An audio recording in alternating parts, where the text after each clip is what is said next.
अस्सलामु अलैकुम वरहमतुल्लाहि वबरकातुहू। अल्लाह रब्बुल इज़्ज़त कुरान करीम में इरशाद फरमाते हैं सूरह यूसुफ आयत नंबर 2 में, अऊज़ु बिल्लाहि मिनश शैतानिर रजीम, इन्ना अंज़लनाहु क़ुरआनन अरबिय्यन लअल्लकुम ताक़िलून।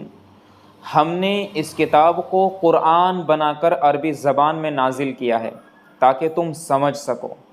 देखिए, कुरान करीम को समझ कर के पढ़ना एक अजीम फ़जीलत का हामिल है और कुरान करीम को समझने के लिए हर मुसलमान के लिए अरबी ज़बान सीखना ज़रूरी है। इसी बात के पेश नज़र हमने एक खूबसूरत कोर्स लॉन्च किया है।